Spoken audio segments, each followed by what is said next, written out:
pinakamalalaking pagkakamali sa kasaysayan.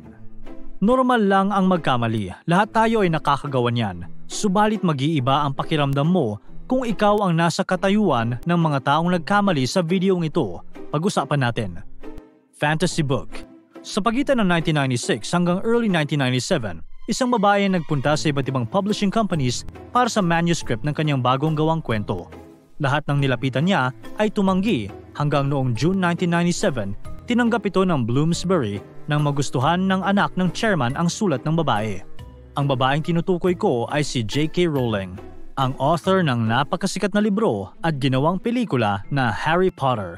Ayon sa reports, pagkatapos ng mahigit sa 2 dekada, umabot na sa $1 billion ang kinita ng Bloomsbury mula sa Harry Potter books. Ano sa tingin niyo ang pakiramdam ng mga publishing companies na tumanggi kay J.K. Rowling? Google. Noong 1998, nakadevelop ng isang search engine ang magkaibigang computer scientists na sina Larry Page at Sergey Brin habang nag-aaral sila sa Stanford University. Tinawag nila itong Google. Pamilyar ba?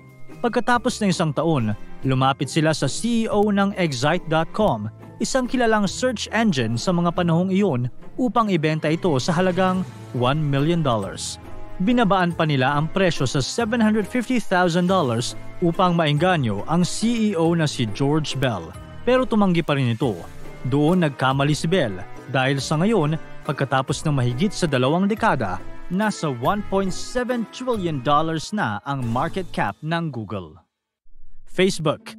Hindi lang ang Excite.com ang nagkamali sa videong ito, pati na rin ang mahal natin na Facebook. Dahil noong 2007 at 2009, nag-apply bilang programmer sina Brian Acton at Jan Koum sa Facebook pero hindi sila tinanggap. Imbis na magmukmok, nagtulungan ng dalawa upang gumawa ng application na pwedeng gamitin para sa online messaging at iba pa. Ang imbensyon na ito ay ang kilala natin ngayon na WhatsApp. Matapos ang ilang taon, binili ng Facebook ang WhatsApp sa halagang $19 billion. Siyempre, sobrang yaman pa rin ng Facebook pero kung tinanggap lang sana nila sina Acton at Koum, baka di na nila kailangan gumastos ng ganoon kalaking halaga. Ang sugatang sundalo. Si Henry Tanday ay isa sa mga pinaka-decorated na British soldier noong First World War. Noong 1914, habang lumalaban sa giyera, nakakita si Tanday ng isang kalabang sundalo sa isang ditch. Nakita niya na may sugat ang sundalo at napagtanto niya mula sa uniform na Lance Corporal ito. Imbes na barilin, hinayaan na lang niya ang kalabang sundalo at umalis na siya. Ang sundalong hinayaan ni Tanday ay walang iba kundi si Adolf Hitler. May ilan na nagdududa kung totoo nga ba ang kwento ni Tanday dahil wala namang malakas na ebidensya para dito. Gayunpaman, isipin mo na lang kung si Hitler talaga yun at binaril siya ni Tanday. Ang dami sanang buhay na masasalba. Ang naligaw na hunter. Noong 2003, isang hunter ang naligaw sa gubat sa San Diego. Hindi na niya alam ang daanan palabas kaya upang may makahanap sa kanya, nagpaapoy siya ng signal flare. Sa kasamaang palad, kumalat ang apoy sa buong gubat at ginawa niya ang rason ng pinakamalaking fire sa kasaysayan ng California sa panahong iyon. Nalampasan ito noong 2017 at 2021. Gayunpaman, ayon sa reports, nasa 300,000 acres at 2,322 ang nasunog mula sa ginawa ng naligaw na hunter. May 14 ding tao na namatay. Tinatayang nasa $1.2 billion ang value ng nawala. Piper Bravo Oil Rig. Noong July 1988, nagsagawa ng routine check ang inspectors ng Piper Bravo Oil Rig. Upang masiguro ang kaligtasan ng mga workers sa rig, kinuha nila ang lumang safety valves sa rig at pinalitan ito ng mga bago. Subalit, nagkaroon sila ng napakalaking pagkakamali. Isang safety valve ang tinanggal nila pero nakalimutan nilang palitan ito ng bago. Walang kaalam-alam ang mga workers sa valve kaya noong in-start nila ito, agad na lumabas ang gas. Di nagtagal ay sumabog at pinatay ang 167 mula sa 226 na workers ng rig. Maliban dito, gumastos din ng $3.4 billion ang kumpanya upang ayusin ang rig. Mali sa orbiter. Noong 1999, gumamit ng isang Mars orbiter ang NASA upang magpadala ng navigation coordinates mula sa isang spacecraft team sa Denver papunta sa isang lab sa California. Ang problema dito, magkaibang system of measurements ang ginamit ng mga engineers.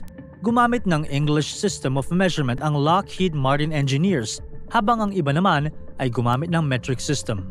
Dahil dito, hindi naging tagumpay ang pag-transfer ng navigation coordinates. Higit sa lahat, dahil sa pagkakamaling ito, hindi nag-function ng maayos ang orbiter at di nagtagal ay nawala ito sa kalawakan. Sa madaling salita, parang tinapon lang ng NASA ang $125 million na ginastos nila para dito. Ang maling banda. Noong 1962, dalawang banda ang nag-audition para sa record label na Decca. Isa sa mga banda ay ang grupo na Brian Poole and the Tremeloes. Bumilib ang record label sa grupo ni Brian Poole at sila ang napiling isign ng Decca. Ang isang banda naman ay hindi nila kinuha at pinauwi na lang nila. Ang bandang iyon ay mula sa Liverpool. 4 ang miyembro nila at tinawag nila ang kanilang grupo na The Beatles. Familiar ba? Ano na Decca recording label? Binoculars sana. Marami sa atin ang nakarinig na ng kwento ng Titanic. Ito ang passenger liner na binansagang The Unsinkable Ship. Subalit, noong 1912, nang isagawa nito ang maiden voyage mula sa England papuntang US, nakabangga ito ng iceberg na siyang nakasira sa kanang banda ng barko at naging dahilan ng paglubog nito. Pero alam nyo ba na posible pa sana itong maagapan? May ilang mga kwento na sa araw na iyon, kakababa lang mula sa barko ni Second Officer David Blair. Bago siya bumaba, nakalimutan niyang ibigay ang kanyang binocular sa papalit sa kanya. Kung naibigay lang niya ito, nagamit sana ng crew ang binoculars upang makita ang nakaharang na iceberg. Typographical error.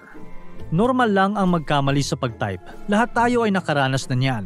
Pero noong December 2005, napakalaking financial damage ang nangyari dahil sa isang typo. Ginusto ng Mizuho Securities Company na magbenta ng isang share sa halagang 610,000 yen. Pero nagkamali ng pagtype ang kanilang stockbroker dahil imbis na ganyan ay nagbenta siya ng 610 shares sa halagang 1 yen. Kahit na may kakaiba sa transaction, prinoses ito ng stock exchange at ibinenta sa publiko. Nang napagtanto ng Mizuho ang nangyari, agad nilang binili ang kanilang stocks pero huli na ang lahat. May ilan nang nakabili. Sa kabuuan, umabot sa $225 million ang nawala sa kanila dahil sa isang mali sa isang typographical error. Kaya sa susunod, kapag may tinatype ka, i-review mo ito ng maigi. Matuto ka sa nangyari sa Mizuho. Isang letra lang. Katulad na nangyari sa Mizuho, typographical error din ang nagdala ng problema sa British government. Pero sa pagkakataong ito, isang letra lang ang tumalo sa kanila. Nagkamali sa pagtype ang isang empleyado nang lagyan niya ng letter S ang kumpanyang Taylor & Son na nag-file ng bankruptcy. Ang na-record niya ay ang kumpanya na Taylor & Sons, isang 124-year-old engineering company na may 250 employees. Dahil sa typo, na-cancel lahat ng orders ng kumpanya, nawala ang mga contacts at umatras ang mga suppliers. At dahil napilitan silang ma-dissolve, nawalan ng trabaho ang 250 nila na empleyado.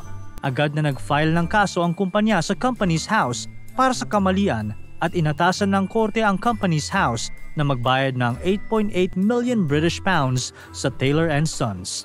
Sino sa tingin mo ang natalo dito? Manipis na daanan. Ang Suez Canal ay isang waterway shortcut para sa mga barkong mula sa Europe papunta sa South Asia. Kung wala ito, kailangan pang umikot ng mga barko sa coast ng South Africa at magdadagdag ng 4,350 miles sa kanilang biyahe. Isa lang ang problema sa Suez Canal. Makitid ito at ang tubig ay hindi ganoon kalalim.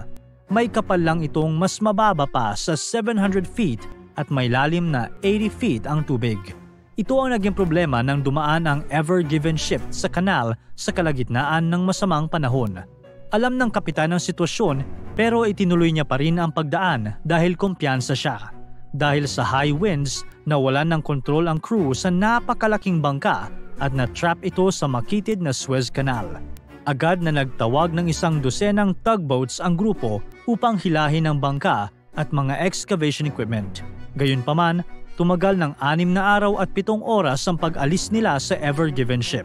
Napakaraming large ships ang natrap din sa Suez Canal dahil hindi sila makadaan.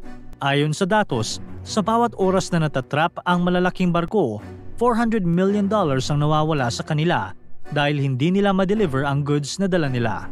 Pagkatapos ng nangyari, pinagbayad din ang may-ari ng Ever Given ng damages sa halagang $900 million.